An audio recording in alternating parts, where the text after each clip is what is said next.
Questions from the student athletes? Go ahead. Ian Curtis with the battalion. Question for Pharrell. What does it mean to have such a big game? You know, your biggest game yet as an Aggie, especially against a Big Ten opponent, considering where you came from. I would say it means everything to me.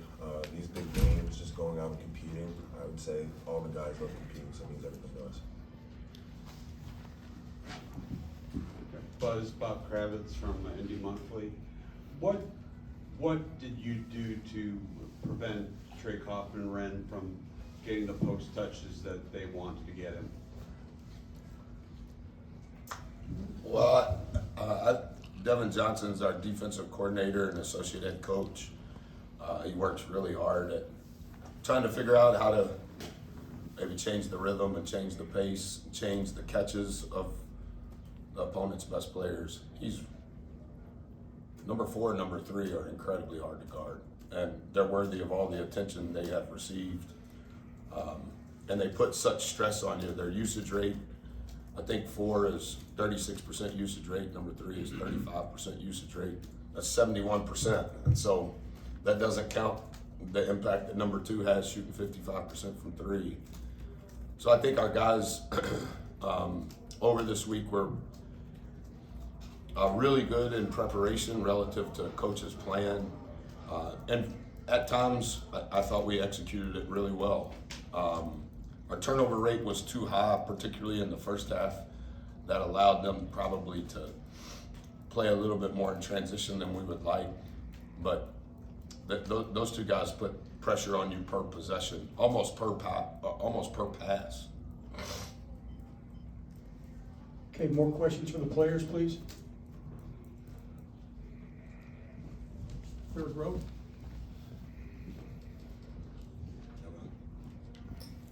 Buzz, hey, Greg Doyle from Indy Star. Greg, what's up? How are you doing, sir? Good to see you. And you? I wasn't thinking I'd see you today. I wasn't thinking I'd see you today. What's up? Well, we're obviously the odd group of the 4 teams to show up and play Purdue here. Welcome to Indiana. So tell me about how you're playing Purdue, a team that everybody knows is going to play pretty hard. Your guys always play physically and hard, but is there anything that you tell them about this specific Matt Painter team to kind of get them ready for what we just saw out there? Yeah, I thought it would be a little higher possession game, just a little higher than it was. And I think that both teams played incredibly hard, very physical. I think the consistency that coach has led with over the last 20 years is renowned. Not necessarily the results, just how he goes about his work on and off the floor. I have the utmost respect for who he is as a person and who he is as a coach. And I think that some of the guys on our team, Greg, that are probably basketball junkies are aware of Purdue's consistency during their basketball career. But I think that our coaches did a good job of presenting how good they are. 3 returning starters from the national championship game, 7 returners from the national championship game. And just what he's done, not just last year, in the 20 years he's been there, is phenomenal. He's a first ballot Hall of Famer for sure. Again, questions for the players? Steven Sterling, XL Sports, Zurich and Burrell. You guys, one thing that jumped out, I think, to everybody here was your communication skills on the floor. I saw it a little bit against Creighton. I thought it was a lot better tonight. Talk about how you guys manifest that between teammates, even the bench. You guys were all in the game talking to each other during the course of the game, which I think changed the game. Talk a little bit about that, please. I would say communication is who we are. We take a lot of pride in that. I think defense is what we would say makes our team go, so that's a big thing for us. Yeah, it was a big off for real. I think that's just who we are. That's our foundation, and I think it was probably one of the best that we talking. This was the best game that we had, talking. So I felt like it's gonna get better and better from now. But that's something that we harp on and that we talk about every day on a day-to-day basis. For Sam King from the Journal and Courier, you heard Coach talk about how hard it is to guard 3 and 4, and they feast on the short pick and roll. How did you take that away, and how hard was it to kind of defend that and disrupt it? I'd say it was hard because they're really good players, but we met them with our physicality first and foremost, and I feel like that was the key. Ian Kurtz with Battalion. Question for Zurich. 3-point shooting really strong, especially in the first half. That's something over the course of the season has been kind of up and down for y'all. What did it mean to really come out strong on that front? Yeah, it was really good. First half, I think just the confidence we have in each other, and from the staff as well. Just to shoot the ball. If it's open, if you open, shoot it. And we had a lot of open ones today, and they just failed. Pharrell, it's Kyle, Sports Report. What's it like coming into a place like this?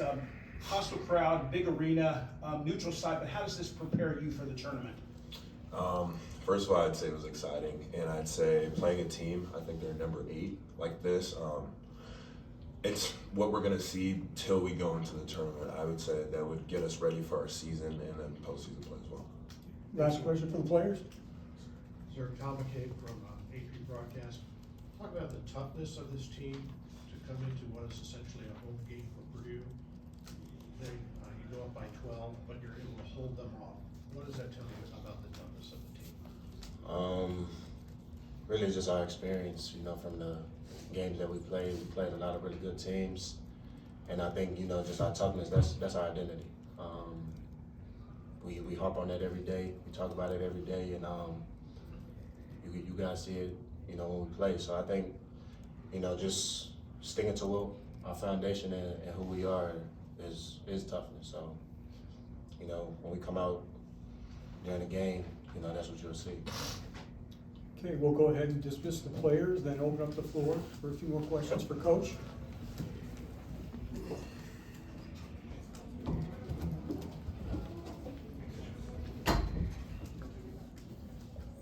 Coach, what is kind of the biggest takeaway being able to win at such, just a hard game on the road? Obviously, Purdue's right up the road from here. What's kind of your biggest takeaway going forward that you're going to remember from this game with practicing with more neutral site games as you go into that rest of the season and then the tournament down the road?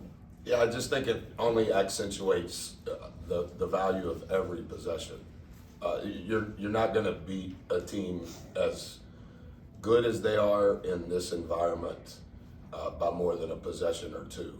And I think the more you can understand the value of each possession and the more you can be comfortable in being uncomfortable, at least it gives you a chance. And as much as we can mimic any sort of component of that in our practice facility, it pales in comparison to Saturday afternoon at noon in front of 97% capacity for Purdue. Our scout team can't mimic their talent. We can kind of remotely go through their actions, but they've ran 77 plays, different plays in the last 7 games. I mean, he's an offensive savant. And I think 3 is the highest assist rated player in the country, and 4 has a higher usage rate than 3. And so you can only watch it, talk about it, walk through it, write it, try to practice it, but you have to be comfortable that none of it's gonna feel perfect. And I think our guys, through the schedule we've played, through their maturity, through their experience, I think they're beginning to have maybe a little bit of peace in being uncomfortable. Buzz, right back here, Steve Streaming, XL Sports. Go Creighton, Texas Tech to here. Do you think that your length of your team is a surprise to opponents? Because when you see it on TV, totally different than seeing it up close and personal. And talk a little bit about how these guys, I asked them a question at communication. You guys were dead on ball all night. You were helping out big time. I've never seen anybody play Coleman Wren that good. Thank you. Yes. A few things. I think we played Creighton the day before Thanksgiving, and then 3 days later, on our 7th day in Vegas, we played Rutgers, who causes similar problems, You guys will see it, I guess, at some point later in the year. It's not a perimeter and a forward, it's 2 guards. And so it's a different sort of prep, but from a usage rate, it's similar. 2 days later, we're playing in the ACC Challenge against a very sound, fundamentally sound team on both sides of the ball. And then Texas Tech has some similarities in how potent they are offensively. I think a couple of things on the communication thing, none of it do I say with arrogance. I think when you're playing a team that has so many weapons and can beat you in so many ways, that if you think you can do it quietly, you have no shot whatsoever. And so one of the things that we practice no matter who we're playing, and that starts the day after Labor Day, is communication is number one within our program. That's not just our players, that's everybody. That's our managers, that's our trainers. We try to make sure that the words may be different, but the language we speak has the same message. Because I think in these sorts of environments, if you are not loud and you're not attuned to the frequency that you speak, you'll get boat raced. Time for last question for Coach. Yeah, how about this guy right here? Ian Curtis with the Battalion. Good to see you, Coach. Good to see you. Thanks for coming. Did you pay your way here? I did pay my way here. Well, my dad paid my way, but Tell your dad close thank you. enough. And you need to meet this guy behind you. You need to meet Greg Will when do. it's over. Coach, you put a strong focus on non-conference scheduling over the past few seasons. What does it mean to you to not only get this win, but to be at this point in the year with this resume that you have? I didn't realize, Ian, it's easy, you schedule a year in advance. And so Purdue, Marquette, maybe a couple of Ivy Leagues, they're among the only teams in the country that don't have portal players. And so you don't know who you're going to play. You don't know if it's going to be a quad 1 or a quad 2. Similar to his question, I think that's why you're seeing more neutral site games, because there's a little bit of variance in a neutral site opponent as far as is it a quad 1 or quad 2. This will end up being a quad 1A game, I think, in the end, because they're so good. What I didn't realize in signing all of these contracts was the wear and tear that this puts on your program. Physically, that's easy to figure out, but the mental and the emotional fight that this takes, we're playing all over the country. We're playing less home games than we've ever played. We're playing less quad 4 games than we've ever played. I think when you have these results, it makes it seem like, wow, that was smart. But you could also, this is a 2-possession game. Texas Tech was a 2-possession game. Rutgers was a 2-possession game. Creighton was a 2-possession game. Against Oregon, it's a tied ball game with 4 minutes to play. It can also go the other way. And when it goes the other way, numerically, you may be sound as it relates to a resume. But the wear and tear is genuine. And so, our off days have become manna from heaven, not just for the players, everybody. See you later, don't come to the facility, don't dribble a ball.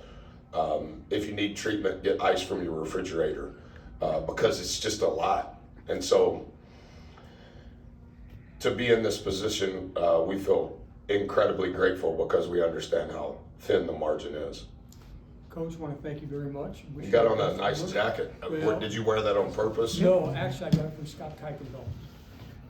Oh my goodness. The Scott's probably gained so much weight he can't